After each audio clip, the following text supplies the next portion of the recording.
So Middle-earth is designed to be white. It was designed to be white by Tolkien.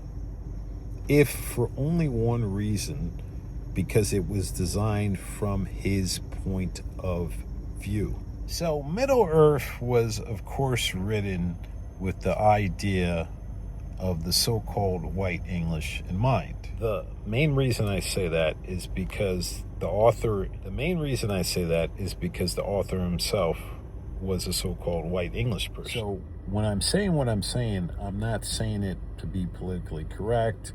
I'm not saying it to get any kind of brownie points. I'm just saying what it is. So I, for example, I have 2 trilogies that I'm working on. One I've been working on for about 6 years. So if you were to take one of my trilogies and you were to make it lily white, you could do that, but of course that would not have been my intention when I wrote it.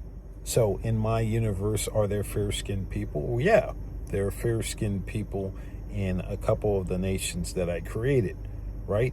But the bulk of the main characters are not fair-skinned people, which is my right as the author, having created this universe.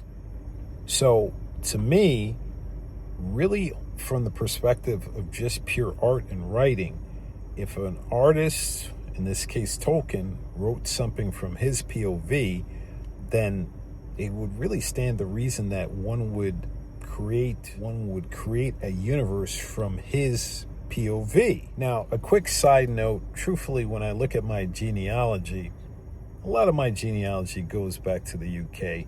That's another story for another day. It really doesn't pertain to this video. But it pertains, I guess, in some context, because I could say, well, hey, I because I have some kind of ties, he should have done X, Y, Z, and I see myself, and blah, blah, blah. Yeah, that's possible. But the thing is, like, when he wrote, let's go back to The Hobbit, his first breakout hit. When he wrote The Hobbit, he was a white Englishman writing The Hobbit for his white English children.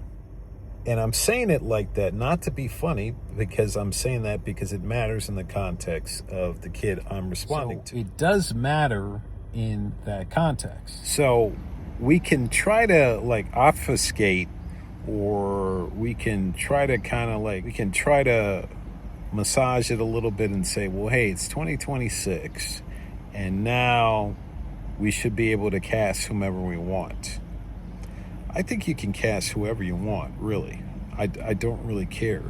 But I'm just saying that the idea that a white author wouldn't write from his point of view, or didn't have any specific characterizations in mind for his character, it just doesn't make any sense, and it's not right. It's the same thing, like, for example, I have some books that I've written, and I have, like, the main character is a white character.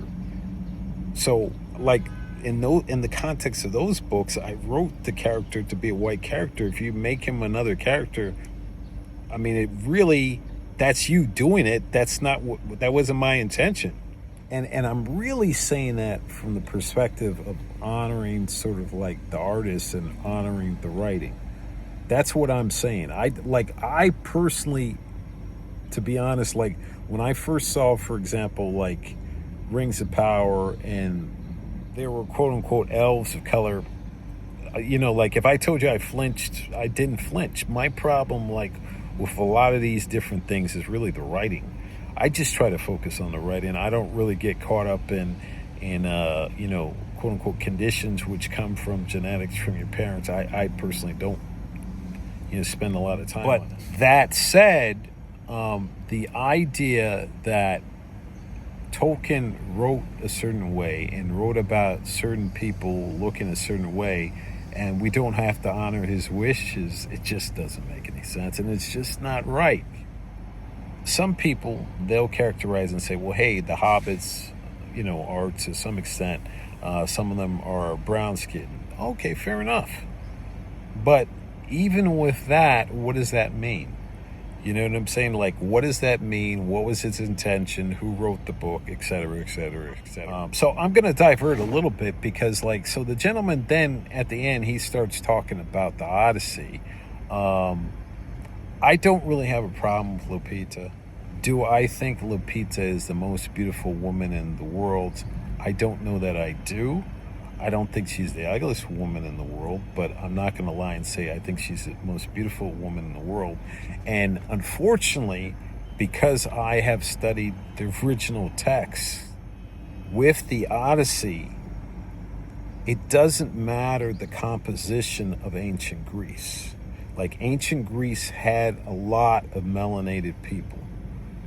None of that matters because the actual text by Homer has her characterized as having fair skin and blonde hair. That's not something I made up. You can read it for yourself. Go to the ancient Greek and get it broken down yourself. I'm not going to look it up again. I did a video where I did that, but you don't believe me, look it up yourself. And once again, the main distinction, even talking about this, is really like we're looking at poetic license, we're looking at, you know, like the point of view of the writer, we're looking at this type of thing. So actual history is way more complex than fiction. But if I create something and my intention, for example, just use an example of one of my works, if my intention, like in my trilogy, is like the main characters are melanated people, why would I want somebody afterward to make characters that, in my case, I've spent like 6 years on? Why would I want you to turn those people, main characters in my book, and have them become fair-skinned people for whatever reason? And in my case, there are some fair-skinned people in my book, and they're related to the main characters, but none of that matters because, like, I set it out a certain way because I thought about it for an extended period and had reasons for doing that. And that's the same thing getting away from me. Tolkien was creating something originally, when we flip it back, like storytelling. So as I wind down, you know, the main point is, I think the most important thing whenever we're doing an adaptation, we're casting, so forth, is what is the point of view of the author? What was their original intention? And whatever their intention is, that's what we want to live up when we're transcribing. That's what we want to create.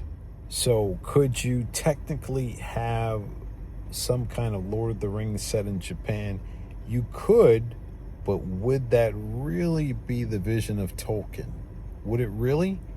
And I'm not saying that to assuage anybody. I'm just saying when we determine something, we want to see what is the point of view of the author. And I saw, for example, somebody talked about Gondor, and for example, that maybe the men of Gondor were more Mediterranean looking or more, you know, like swarthy. Even though swarthy, I don't think they were dark skinned. And some people will say swarthy doesn't mean dark skin. It does. So that part we can go at it. Swarthy means black. So maybe the connotation in this case would be that the men of Gondor might have been Mediterranean looking, if that was in fact the case present in the book. But once again, the most important thing is what was Tolkien's POV, not what is my POV or your POV. What was the writer's point of view? What was their intention? What time period were they writing in? So if you want, I'm going to drop the link and you can check out one of my books from my other trilogy, not the one that I spoke about here, because that one is far from done. I'm a little bit taking my time, like our man Tolkien. So anyway, if you've gotten this far, thanks so much. Maybe you can give us a like, share it with a friend, buy me a coffee, do all the things. All your support helps the channel move on. And I'll see you when I see you.